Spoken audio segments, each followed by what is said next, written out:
All right, we should be live. Everyone tuning in on YouTube, Spotify, SoundCloud, iTunes, wherever you're coming in from. You guys come from all over. This is another episode of the Venture Coiners podcast. I want to do something a little bit different.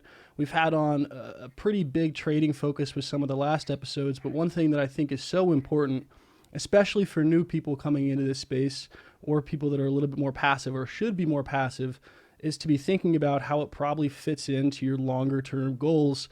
And one of those things in the industry and the people that help you do that are wealth managers. And I thought who better to have on than Tyrone, who crushes it in the Twitter game. And I've respected from a distance for a while. I think this will be a fun combo. Thanks for coming on, Tyrone. Thanks for having me. I appreciate you and everyone listening. Yep. So I want to dive into obviously a ton of topics on how Yeah. crypto fits into people's portfolios, how wealth management is evolving, because now a lot of people like me and young people are just looking at this and saying, should I trade? Should I be in ICOs? And a lot of things to consider there. But before we jump into that, I want to make sure there's not anything special we have to say in terms of disclaimers, because we all sit up here and say, this is not financial advice. This is not financial advice. But you can give financial advice, but we're not giving financial advice today. But we're still not. Yeah, absolutely. I'm actually licensed to do so, but no, we're not giving any financial advice today.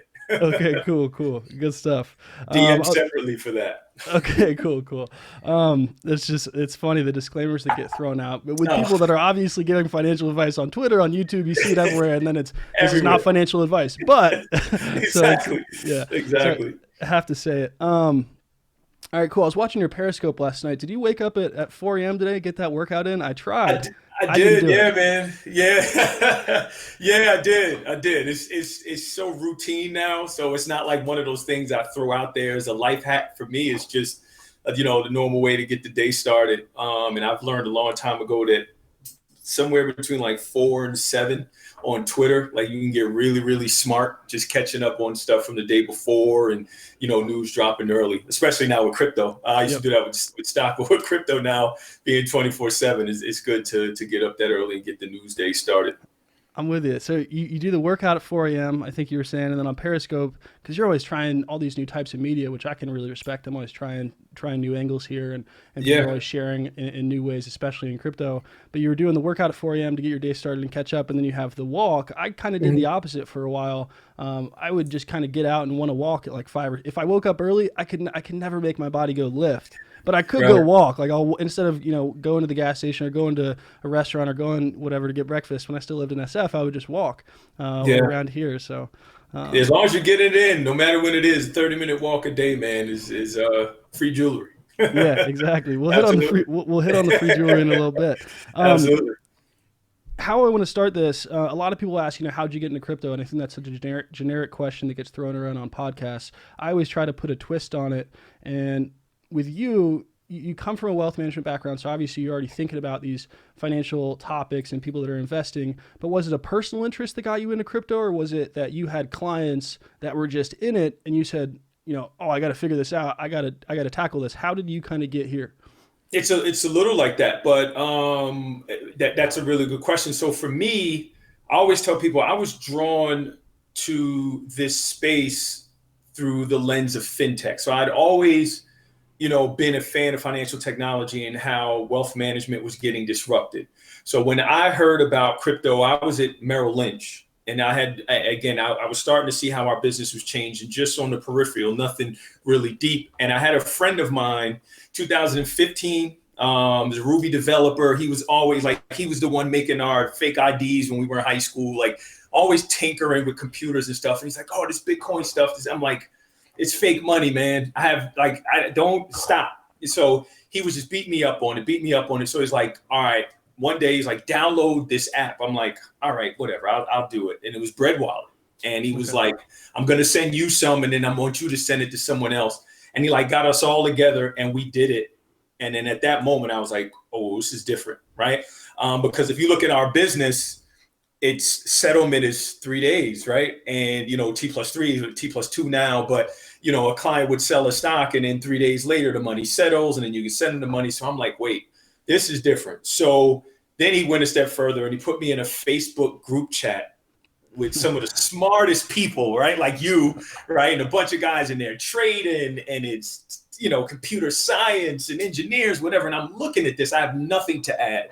But I'm like, they are giving each other some horrible investment advice. I'm like, this is terrible, right? So the light bulb went off.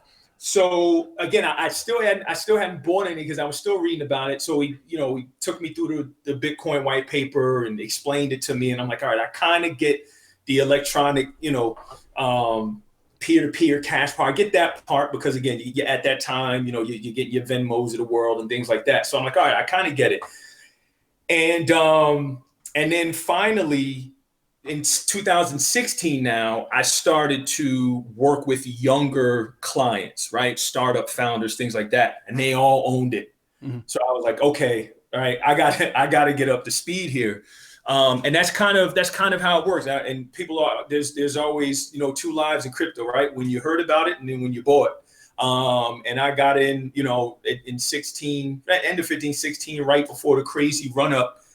And and then what started right after that, right? I left Merrill the end of the summer of 17, but that whole run up in 17, like I was putting out fires all over the place, man. So between my clients coming to me with it and then just seeing, just text message and stuff in general. So it kind of accelerated my learning curve of what I had to learn really quickly. Yeah, I can see that. And I just want to throw that out there. Trust me, I'm not one of those smart guys in the Facebook group. I am smart enough to know who's the smart people in the Facebook group. That's still the engineers, that and this. Right? I look at a chart. I don't want to make it seem like anything I'm doing is past that level of smart. So right. Yeah, I'm always learning too on that side of things. Talking about kind of the evolution of wealth management you mentioned there, I want to ask you kind of a personal question as well, because I did internships in wealth management before I graduated college. I thought this is the industry I was going to go towards, and I did an internship with a firm in London. I worked in Fleet Street, and we were doing working kind of an independent network of all these advisors, and they were kind of on a team but kind of did their own thing. And then I worked with a smaller team out of Wells Fargo, and then I also worked with a team in Chicago where I hooked up to a dialer and did 1,000 calls, and we were calling 10 people at once, and like the third person that would answer, I'd already called them 10 times, but I didn't even know it because I'm just electronically dialing. And I think you've probably done a little bit of all that. How is the industry evolving now? Because it seems like you have clients coming to you last year with the crypto run up. How is wealth management fit in now? Is it a lot more social media based? Is that how you get clientele, or is it still kind of at the core cold calling and figuring out that way? What does it look like now? Right. So great question. So right now for me, so you got to understand that there is the old stodgy wealth management. It's still there. That's part of why I left Merrill, because I saw where the business is going. Mm-hmm. Financial services is getting decimated from every angle. And crypto is just a nuclear bomb that's going to make it blow up from the middle. But right now, my clients come from social media. So I have 2 clients at CoinDesk. They came through Twitter, right? So I realized while I was at Merrill, I'm like, and now I'm weird. I love to cold call. I don't do it anymore, but I love to cold call. But now it's about having a presence, right? And again, just front and center. What being on with you does gives me credibility with my clients who are in that space, right? And people seeing an advisor on stage at Consensus, right? On with you, on a podcast with Pomp. That's what's going to happen. So advisors are going to have to control their brand. That's one of the things. You could just sit in an office before and rely on the Merrill Lynch banner or the JP Morgan banner, no more. Clients, my clients are young, they're tech native. They don't care about coming to an office and drinking stale coffee out of a styrofoam cup. They don't care about that, right? So I don't even really see my clients. It's all digital. It's Zoom meetings. It's, FaceTime. It's things like that. So yeah, you have to control where you are. You have to control your message. But I think what financial advisors also understand, and I don't want to go too far that rabbit hole in terms of how our business is just going up in flames, which I love, by the way, but fees, right? Transaction times, experience of all of these things, which again makes crypto really unique, and advisors who are going to have to work with clients who are in the crypto space, right? The crypto markets are always open. stock market closes, right? And we can get into all of this. So yeah, it's a very interesting time for me. Like I said, I'm trying to be 2 steps ahead of the advisor that's 1 step ahead of everyone Sure. else. So I'm kind of building what I think, the financial advisor of the future looks like. But no longer is it, the traditional methods of rubber chicken dinners, right? Seminars and Yep. cold calls, and that's dead because, again, millennials, right? And whatever they call them, the next generation, Gen X today, whatever they call it, they're not going to have any interest in getting cold called or, any of that mailers or any of that stuff that people did to prospect in the past. You have to be on social media. Yeah, it's part of. I mean, I obviously love to see industries to get disrupted and and where fintech is going and all this stuff. But part of me, I mean, some of that cold calling stuff was fun. I think you mentioned this on Yeah. Palm's podcast. It's like I wouldn't choose to do that over doing anything else, like sitting in a room all day and cold calling. But when you're in a group and doing it, is a competitive nature. I don't know what it Yeah. was, but there was kind of a fun aspect, and it definitely builds some skills Yeah. of that I think are really important. Um, Absolutely. yeah. Um, anyways, with the disruption of fintech and of wealth management specifically, it's almost like it's crypto. It's the ideals and the ethos, but then it's also the tech. So you mentioned, fees are too high, and that's why a lot of people won't do this, or they don't want to go into a bank branch and all that. I mean, Mhm. crypto natively is now it's decentralized. It's open all the time. It's low fees. It's instant. So people are out of touch even with the ideas of what wealth management used to be, as opposed to Yeah. kind of what crypto's doing. So it's almost the natural fit of to evolve as Yeah. a fintech and as a wealth manager. You have to kind of be at least looking at this, even if you're not considering it as an investment. Absolutely. Got to look at it. They have to be aware. It's scaring the shit out of them. They're worried, right? Because again, there's $30 trillion of assets coming down the next 3 decades, right? To younger clients and the younger population, and that money is not staying at wirehouses. It's not staying at larger old firms. It is going away, and it's going away quickly because again, I always say this thing changed our business forever, right? Sure. The iPhone changed the business forever, 2007, right? 8 months later, you get the App Store. The App Store, what happens? First app on there that blows up is Facebook. If you look at what happened in 2017, that whole run up with Coinbase, if that thing wasn't an app and if it wasn't on the phone, it wouldn't have been as big. And now you're Mm, talking about that company having more accounts than Charles Schwab.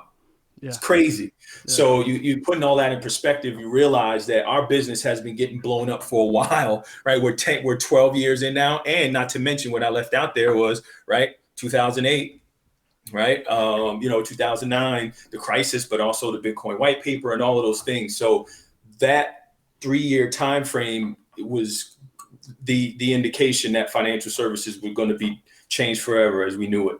Definitely, and I don't know if it was Pomp or Howard Lindzen that have said this. They've both said some stuff that I tried to make a mental note of and refer back to a lot in terms of where fintech is going and in terms of where personal finance is going. But I think this one might have been Pomp. He said that kind of your digital wallet is like the modern day brokerage. Yeah. For people like me or young people that are coming up in crypto or wherever they fit on the age spectrum that are just deep into crypto and are so understanding of that idea and live that idea of all my money is hopefully not all of it, but all my money is in this wallet and I control it. How do why are other advisors or wealth managers not getting on board? Because I know there's probably still a massive amount of teams or whatever it might be, banks that just won't even talk about it, won't discuss it. When does that change? Like what makes that change? Is it just time of Bitcoin being here a long time, or they miss out and eventually enough clients are saying, how the hell are we not exposed to this? What changes that? Because I know that you're deep in this and you understand it, you're living it, you're learning it. A lot of people are still ignoring it and are okay with being ignorant. Dangerous. Yeah. So what changes it and what will change it, which is why Wall Street will spend any amount of money they can now to get a Bitcoin ETF done, is when they can bill on it and they can make money from it, they're going to go all in. The issue that I have, and it's not an issue for me, but I have clients who come to me, all of their crypto is on a hardware wallet. I can't bill on that. So if an advisor can't bill on assets, he probably has no interest in wanting to talk Okay. to you. And also, see what I'm saying? Yep. So that's what a lot of people don't know. That's why most advisors are out, and no one talks about that. But that's the truth, because they can't figure out how to bill on it, Mhm. right? So they can't figure out how to bill on it.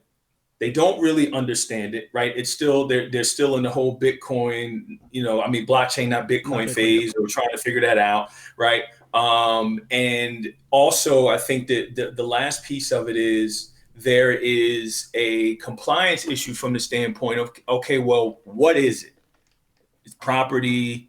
Is it a security? Is it, how for tax implications, things like that? There's a lot of uncertainty still, fairly and rightfully so, right? There needs to be more clarity around. I just posted a piece about this on LinkedIn around taxation, Mhm. right? Especially for for guys that trade a lot, right? Which is why, again, for our side, for advisors working with clients in crypto, we try and keep them away from trading so much until there's more clarity around taxes. Sure. And we're dealing with people in their whole financial lives, not just this little bucket that they want to, trade with and mess around. And listen, if I tell clients, you want to have a little account where you go and do that, that's fine. But the you gotta have some clarity about it. So I think those are the three big things I think that are keeping them out. But it's gonna be a while before advisors come around to it. I get DMs all the time. They don't even want to ask about it publicly. All right, they DM me, can you explain this to me, or what is this? But it's crazy. I had someone come to me and tell me they had a client that put a couple million in Bitcoin and ran up to 20 million. The client came to them and said, "Hey, what do I do?" And was, I don't know. I don't know nothing about it. Just that client wrote it all the way down. Fired the advisor, as they should have. Yep. Right. So that's where we're at. Yeah.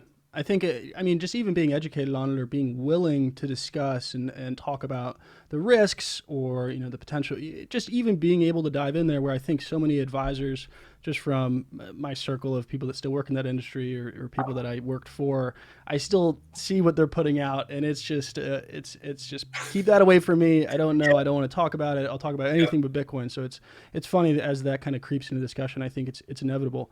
And one caveat there, really quickly before we move on, we are fiduciaries, which means that we have to put the best interest of our client first.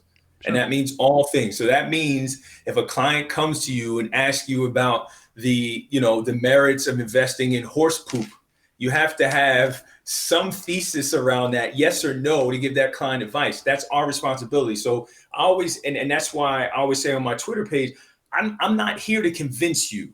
Mhm. Right? I'm here to put it out. So at least you can say to your clients, I don't like it for this reason, or I like it for this reason. But make a decision and just advise your clients accordingly. But folks don't even want to do that. Yeah. Yeah. You brought up the ETF there, and I want to ask you about this because I haven't seen your answer on why you believe this. I think this is a rather contrarian approach, but I want to understand why, because maybe I just haven't thought about all the implications. You're kind of publicly against a Bitcoin ETF, as opposed to when you look at it, a lot of people, they're cheering it on every month or 3 months when it gets brought up and it gets filed. Everyone's kind of cheering on, could it happen this time, and how much money that'll bring in. Why do you think a Bitcoin ETF is a bad thing? Or do you think it's a bad thing? I guess I'll have you clarify your position first. Yeah, well, it's funny. I just was talking to Gabor at a conference, and we were talking about this. So, where to start? The main thing is for me, right? Well, let's just start from an advisor perspective. Mm. Suitability. Let's just say it is passed by the SEC. You have to prove suitability to regulators. If they say, why did you buy a Bitcoin ETF for your client? Good luck explaining to a regulator that was the most efficient, cheapest, best way for your client to own Bitcoin when they can go right to Cash App. Which leads me to the next thing. Why would a client own a Bitcoin ETF when they can do it through Cash App, which goes right into open source cold storage, which most people don't understand how to own, to deal with their private keys or public keys or any of that. And if you look at it, if a client owns a Bitcoin ETF, that always trades. they could remove their Bitcoin from the market. That's a big piece here that people don't talk about. If a client owns Apple, they can never take Apple off the stock exchange. Sure. You can take your Bitcoin off of the exchange. That's a powerful thing. Also, going back to what you mentioned at the beginning, the true ethos of this space, if we're staying true and honorable to what it's about self-sovereignty, right? Owning your assets, having control over them. All a Bitcoin ETF is doing, and I understand the liquidity arguments and everything else, but from a individual investor standpoint, as I said, my clients will never touch it. I understand why some advisors want to do it because they don't want to have to learn all that and say, well, Van Eck, right? Van Eck will be responsible. But an ETF is roughly 30 years old. Most advisors, they've shown this through education, don't understand how the ETFs work. So we're going to put something advisors don't understand into something else they don't understand, and then we're going to push it on to clients. And I could keep going, but yeah. I understand the institutional reason why, right? If you get this out there, everyone can make a lot of money. Supposedly the market will run up, but again, if we're really talking about it, the true power of crypto is being able to hold it on your own, is self-custody. And my argument will always be, how is a Bitcoin ETF better than Cash App? It's just not. There's no way you can argue that it is. Yeah. I mean, I'm definitely not going to take the other side of that argument because you're right. You're right. I mean, the bear instrument, that is part of the groundbreaking technology here. But right. just to push back a little bit, as let's say those wealth managers, and whether it's an older advisor, whatever it is, someone that doesn't understand the tech, or they have clients maybe who aren't going to take the time to be able to secure their coins and things like that. An ETF, I think, in some ways would take that burden of custody and of, I guess we're going in a circle here because advisors are going to get back to, they're only going to be able to offer something a lot of the times that's a product, right? Since they can't get billed on it, how are they ever going to recommend that their client, gets just directly into Bitcoin? So that's kind of the whole circle here of, would it get more people invested? But I guess, as you said, that's probably still not even the right way to get them in. It's like a loophole of getting them in. Like, I know it would bring in more money, but is that the right way to get them in? Right. And yes, it would bring in more money. Maybe I don't think it's the right way. And again, yes, advisors could do it, but I've said this on stage at Inside ETFs, and the attorney sitting next to me backed it up. Good luck explaining that to a regulator why you bought him a Bitcoin ETF as opposed to all of the other options that were out there. Not to mention, let's just say there's some type of flash crash, right? In the market, then what happens? Then you get into the issue of rehypothecation, which we don't go down there, right? Creating, Bitcoin out of thin air, right? How is these things going to settle, at the end of every day? So there's a lot of different arguments there, but I get that side of it, yes. But then you get into the issue where, okay, now we have a Bitcoin ETF. What advisors are going to do is start stuffing this inside of a sleeve of a retirement account for clients and doing, right? They're just going to start doing all of these things, and it's getting back to the old way of doing business, which I thought that's not what this was all about, right? It's getting back to the old way of doing it. And again, right? True liquidity, being able to take large trades and get them done, that part of it I get, right? But again, I think if we're really being honest about it and what it means for my clients and for financial advisors, depending on, and this is what I always say about crypto, depending on where you sit, depends on how you look at the space. Where you sit, you look at it different. You should look at it as a trader different from a financial advisor, or, well, I'm dealing with other people's money. You're trading your own, right? And you're putting out advice, but or someone who's a developer is going to look at it different, or a miner, or whatever the case may be. So for us, I just think it's going to explaining in his case notes that was the right thing to do for that client. But sure. Bitwise is doing a good job creating materials. I love those guys. And again, Gabor, I love Gabor as well. So we had a really good conversation about it. But again, and just in my personal situation, my clients, it's not even something I would have to mention to them because they understand it, they own it, they want to actually hold the actual asset. So an ETF would never come up. Okay, that makes a lot of sense. It's good to get that perspective. I don't think I've heard anyone else be, that's pro cryptocurrency, be against an Yeah. ETF. But Yeah. I think that makes a ton of sense on Yeah. on the actual benefits of directly holding as opposed to kind of getting back in the same situation we're already in. So Hmm. thanks for expanding on that one. Um, for my other listeners who are already pretty crypto native and won't be thinking about a Bitcoin ETF, like you said, a lot of people that listen to this podcast, or they're on Twitter or on here on YouTube looking at crypto stuff, they're probably deep into it, and they probably have a large amount or a large percentage of their net worth in cryptocurrencies. And I've put out a poll, and a lot of people have put out a poll. What's your exposure to crypto? Is it 10%, 20%, 90%? And it's like every single time it's like 90%. And I know that people don't answer Twitter polls, Yeah. maybe accurately every time, but I imagine it's still just asking from friends and other people that I talk to. It's like this barbell of, being very invested in crypto, maybe some in stocks, then some in real estate, but it's very, very focused on cryptocurrency for a lot of people. What are the big, I don't want you, you can't obviously give advice. You can't consider specific situations of every listener, but what's the biggest consideration that someone who's in their 20s or early 30s that has a large exposure to crypto, what should they be thinking about? Does that make sense since they have a long time horizon, or is that too much risk? What kind of things should they be thinking about in terms of risk? Right. In a traditional advisory environment, right, most advisors would throw up on themselves looking at someone's portfolio that's 90% crypto. I come across it, so it's okay for me. So I think that the perspective have to change, right? And I think what those your age and those are younger looking at the crypto spaces, their way of generating wealth. So you got to reframe financial planning and asset management and the whole thing when you're dealing with crypto. Now let's dig into the weeds a little bit. There's a couple things. One is, right, wealth is created through concentration, right? Once you create wealth, you diversify to maintain your wealth. So you kind of have to look at it. All right, your portfolio of investments is 90% crypto, but is this your first, right? Did it start out as 20% and based on the growth, now it's 90%? Mm-hmm. Is it 90% of $100 portfolio or $1,000,000 portfolio? Mm-hmm. Risk tolerance, right? How much risk are you willing to take? So if you wake up tomorrow and every crypto was down another 80%, can you pay your rent?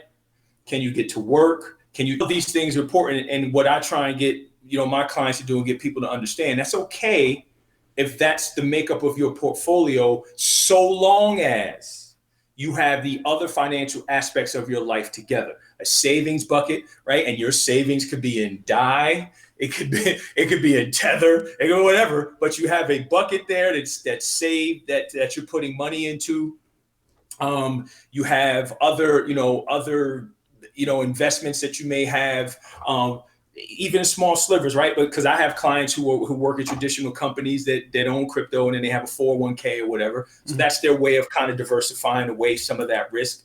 So again, depending on the situation, I don't ever want anybody to feel like, okay, well my portfolio is 90% crypto, that's a bad thing. It's not. But no one can say it is without backing up and looking at that person's whole financial picture. How old are they? Right? If you're 20, if you're 25, you'll be okay.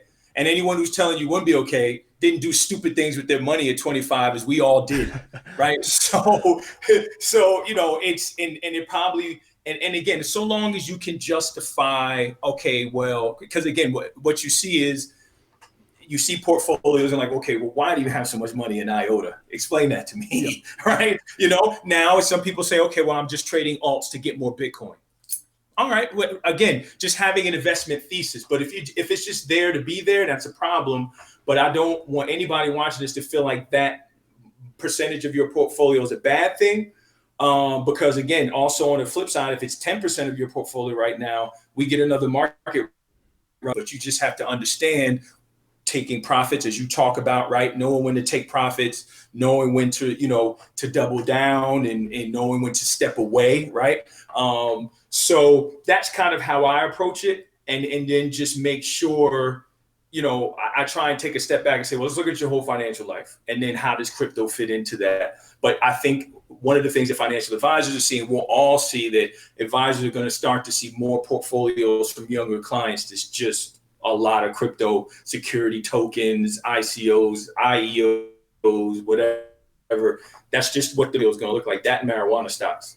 Yeah, yeah, the marijuana stocks. It's funny whenever I'm out and obviously people, I try to, if I meet someone, I definitely don't bring up the Bitcoin or the crypto thing. But people that know it and are like kind of interested, they're always, when prices are rising, they're like, "Damn, should I be getting into Bitcoin or have you heard of this new marijuana stock?" And whenever I start hearing about the marijuana stocks, I think it was like last Christmas or Thanksgiving. Remember tweeting, I was like, maybe that's the next bubble because people aren't asking about Bitcoin anymore, but they're definitely asking about Tilray and all these other things. Yeah, believe it. It's believe funny it.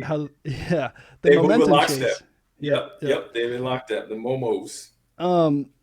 Taking some of that, how people are really invested in crypto, and I know you have a lot of people that come to you like that. There's a lot of listeners that are like that, and it's not necessarily a bad thing given everyone, it's context, right? If you have income, if you have other investments, things like that matter.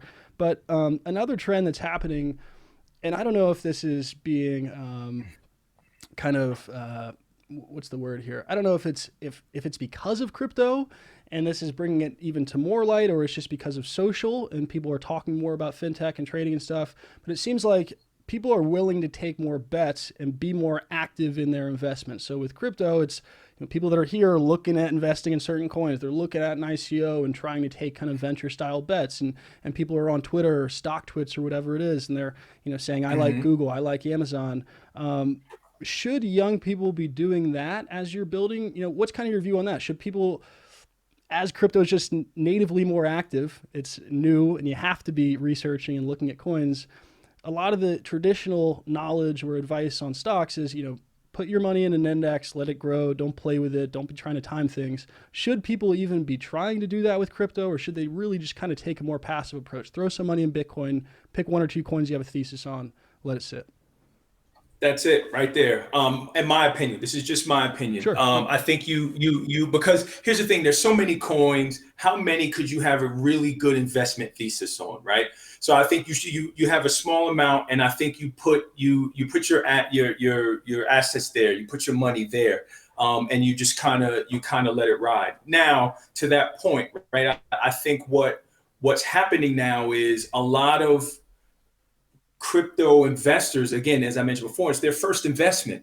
So they're learning trial by fire, right? And think about your first anything. You're very passionate about your first anything. So the goal is to learn as much as you can from traditional markets. It kind of takes some of that into, learning about crypto and investing in crypto, which I do think you can, right? I'm here for the tech. Sure you are, right? But but I do think, yes, you should have the way I say it is this, right? Bitcoin and Ether are kind of like your blue chips, right? They've been around the longest. So your Johnson and Johnsons or your Pfizers of the world, right? And then, you want to go into maybe some small cap or something risky. So you may take a look at, right, a BNB or a Monero or whatever you want to look at, right? The list is endless, right? Basic attention token, whatever it is. So, but I think you would save yourself a lot of, again, issues with taxes and trading, to have a good idea around 2 or 3 coins that you have a really good understanding of, that you feel like have the best use case, and place your assets there. And I think, I'm not afraid to say it, I don't think you are. I think anyone in the space now would say that the foundation of that would have to be Bitcoin. Yeah, certainly. That's my view. I mean, some people have a different view, but I'm fine. I'm fine having that thesis for me. One more question in terms of crypto investing, and I don't want to get too specific, but I heard you bring this up in the Periscope last night, and it's with ICOs. So I know you had the unique perspective on ETFs, and I think it's a value add for anyone that heard kind of the other side now. For ICOs, a lot of people look at them and they point fingers and they say that was terrible for the industry. All it did was produce scams. It was the fundraising mechanism, or was it people taking advantage of that fundraising mechanism? What do you think is the future of ICOs? Do you think it was a good thing that people like me for a small period of time before the U.S. was kicked out. Do you think it's a good thing that a lot of people were able to get into venture style returns or venture style risk bets, or should ICOs just be completely wiped out, or IEOs, whatever you want to call them? I think the ICO model in and of itself was a great idea, right? As a financial advisor who also works in the startup space, what that would allow a founder to do is take money and put that money directly into the business and not have to go through a bunch of people. So I can take that money and it's going to go right into my project or right into my business. Yes, because of the way that it was set up, it was taken advantage of. A lot of people got smoked on both sides, right? People invested money, projects didn't come to, right? And people who put money in and got, some of these ICOs, they've gotten smoked. So I don't think the business model was bad. Now it's going to be improved upon, right? Now you have IEOs, and you're going to have, saying, come to us, let us direct you the way you should do it. So it won't be a security or whatever the case may be. But I think and here's the thing that people have to understand, it's still so early. You're going to have all of those manias. Let's not act like we didn't have that with the stock market as well, and a bunch of crazy things like that. So I think what's going to happen is, right, it'll evolve. There'll be more rules around it. People will be able to follow the rules. But for me, again, going back to the beginning conversation of finance, venture being disrupted, those that are raising money for their businesses, the majority of that money should be in their business. It shouldn't have to go to all of these middlemen before that first dollar of money hits their business and they're able to grow it. But I kept all of my clients away from ICOs. I got a lot of calls and questions, and I'm like, just stay away. Just stay away. And again, doesn't mean that some of them were bad. I mean, that all of them were bad, but the majority were. And I think we're seeing the fallout from that now. Yeah, definitely are. The pieces are still falling as you look at some charts. Some made it, right? Binance made it, but the vast majority are still falling. Financial inclusion is a big thing you hit on last night. I know you've talked about this in the past too. For not specifically with ICOs, but let's just think broader market now for young investors that are listening to this. Do you think there should be accreditation laws, or do you think they should be changed? Because the one thing that I think was unique, obviously before they tightened it in the U.S. with ICOs, was it did give people a chance that maybe didn't have a net worth of $1 million or provable income of $250K a year, whatever it is. It did give them this chance of asymmetric upside. Now, it also opened them up to risks that maybe they wouldn't be able to weather. But should that choice lie on the investor? Should that decision lie on the investor, or should we have all these rules to protect people from being able to invest in startups, whether it's equity or tokens, not just crypto specific? Do you agree with that, or does it get more people involved if these accreditation laws are relaxed? I think we do need to protect the little guy, right? But we gotta amend the rule, because as a financial advisor, any financial advisor will tell you, we have clients who have a lot of money and they're not that smart. And having money is not a sign of intelligence. And I think that goes along with financial inclusion and everything else. People feel like if you have a lot of money that you're smart. And you probably were good at one thing and it allowed you to make money, but it doesn't necessarily mean that you understand finance and money management rules and all these other things. So I think that the accreditation rules have to change. I think what you're starting to see in the space, right, with Reg A plus offerings is to allow the little guy in. And I think that needs to happen. But yes, there still needs to be some protections. But I think it's also why what financial advisors do is so important. And this is what I try to say to the women and the men in my space is, we are without a doubt the conduit to people coming into investments for the first time. And we will be the conduit to people stepping into the crypto markets for the first time. So we should be a layer of protection for them. If they say, hey, Blockstack, what do you think? Right. Or Binance, what do you think? Right. And that's what my clients come to me for. Right. What do you think of the BlockFi? What do you think of DYDX? What do you think of Cosmos versus Polkadot? They ask me these questions as a financial advisor, and they expect me to know. And I'm not saying it's going to get that nuance with financial advisors, but these are things that people come to us for our advice and unique skill set in the space, so we're able to decipher some of that for them. So I think, yes, the laws need to change and be relaxed so people can get access to venture type returns, because again, look at what's going on now with the Lyft IPO, right? You got a lawsuit already because people have lost money, but there are people who have 25,000% returns and everything. It's egregious that this is continuing to happen, and you're starting to see it happen again in the crypto markets, when again, it should be decentralized, it should be democratized, it should be power to the people, and back to the people. So I think if we can get there, it'll be better, better served for the individual investor. And then the SEC and FINRA and everyone say, put the onus on us to protect our clients, because those are our clients that got beat up on ICOs and everything else, retail investors, right? Our current clients and future clients, right? So a lot of that should be on us to help people navigate those waters. Definitely. I like thinking about it like that. One more thing with kind of just the direction of, and not regulatory focus this time, but just the direction of wealth management. I think it's so fun to think about how crypto disrupted it, maybe just with the ethos or also the tech, but also how fintech and just how social has kind of made it, the industry disrupt itself. And one quote that Howard Lindzen, I'll remember this one because I tweeted it out. It was back at Consensus in 2017, Consensus Invest, and Howard was on stage. He was talking to, I think he was talking to Josh Brown, but he said, people won't have wealth advisors. They're going to follow 10 people on Twitter and filter out who's right. They will find who has the best ideas. Those people will make them money. And I said, this seems to already kind of be happening on crypto Twitter. Do you think there's, and sometimes they make money, sometimes they don't.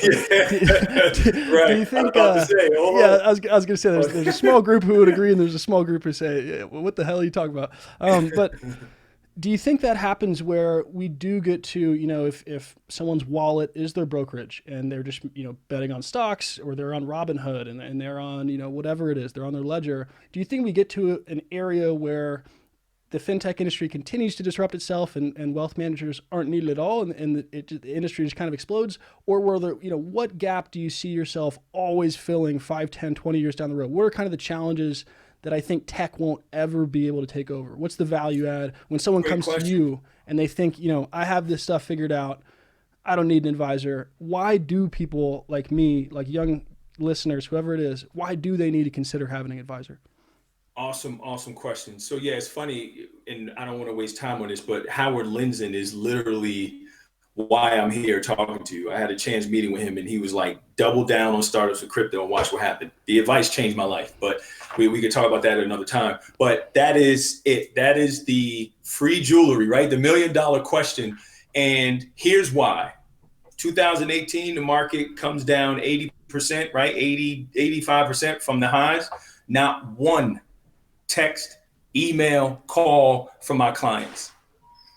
Financial advisors, how we make our money is our ability to help clients navigate their financial lives. We can't control the stock market. We can't control the crypto market. So what I help my clients do is compartmentalize their investments and what it looks like in terms of their whole financial picture. So financial advisors, as he's saying, we're literally going to morph into consultants, as he was saying, and him and I had a conversation about, because you're going to have all of your data and everything on your phone. You're going to be able to track everything. You're going to be able to manage everything. You're not going to need me to do it. And that's why I always say advisors are not going to manage clients' crypto assets. That's not happening. What's going to happen is clients are going to want to ask you, okay, August 1st, 2017, Bitcoin forked. I have Bitcoin Cash and I have Bitcoin now. What do I do? Right. So that's where the value is going to come from a financial advisor. Right. What is the difference between Grin and be a conversation with a client about this? We were talking about it. So that's the crypto part. But the bigger piece is, okay, well, how do we help you navigate the markets? Because again, riding this roller coaster of it's up 1,000%. And then it's down, 90, 100% to help you navigate those waters. But more importantly, how does this fit into you getting to the point where you just say enough is enough? As you know, as a trader, one of the things you do as a trader, when you're getting in and when you're getting out. Nothing's going to compromise that. And I tell my clients the same thing. All right, you're making this investment. When will you sell? Oh, well, Bitcoin goes to 10,000. Right, it gets to 10,000. Like, well, what if it goes to 20? Right. So, you try and get people on, but you said you were getting out at 10. So what's changed? Right. No, well, I just think so. That's kind of what we do. We help people manage their emotions more than anything. We're behavioral consultants. So that's really the main thing. And I think it's for people who you'll get rich trading crypto without a doubt. People who want to get wealthy will say, all right, now I need to start investing in crypto. So that could be larger positions. It could be, again, passive, or it could be, all right, let me start putting some of my money into the infrastructure, into the companies that are being built, and into some of the plumbing, as they say. So once clients are ready to take the next step, looking at their whole financial life, because then you could trade crypto, doing all sorts of stuff, but you definitely still need life insurance. You definitely need, a savings account. You're gonna have kids, all that stuff. That will never change. Sure. Good, solid advice in helping someone to help you navigate your financial life. Sure. So even, for everyone listening, and even for myself, I continue to understand this. Even if you are all in crypto, and not even talking about just your allocations, but if you're all in the technology, you're all in this movement of, I'm going to control my assets. I don't need the legacy system, the banks, whatever it is. I think, and it's because I came from a finance background and I've seen it, obviously not to the level that you've put in the work and built this, but I know the value add of an advisor like yourself, of all those things you talked about that tech just can't kind of take over. A robo advisor can't take over. It's the questions, it's the behavioral stuff. So I think that's good to kind of wrap up the whole discussion of, even as this is disrupting so much, and we're seeing it every single day, and I expect it to continue to disrupt, there's always kind of that other side that you need to consider. And I'm on board with long Bitcoin, short the bankers, but I think there's some advisor. Let's leave let's not short the advisors, the wealth managers. I still No, don't short the advisors. there's still a massive long value Bitcoin, add. long advisors. We're running with that one. That's There our you new go. hashtag. There you go. Long There you go. Bitcoin, long advisors. I'm going to leave it with this because you mentioned it in there, and some of my listeners might have said, what's he talking about with the jewelry? I've seen you hashtag it. I understand the movement, and I always appreciate different content styles, people with a unique message or whatever it is. And yours is free jewelry. Can you explain the movement real quick there? What does that mean? Because you've been dropping some of it here. Absolutely. So here's what free jewelry is, not to be confused with gems. Gems are just useful information where the person, you might have heard somewhere, someone says, hey, do this. Free jewelry, right? And your whole timeline is full of free jewelry. Free jewelry is when someone gives you information for free and you just go, oh my God, I didn't know. Or they say, right, the difference between Bitcoin and Bitcoin the coin, and Bitcoin the blockchain, or Ether, right, the coin, and Ethereum the blockchain. Like, that's free jewelry. You learn something.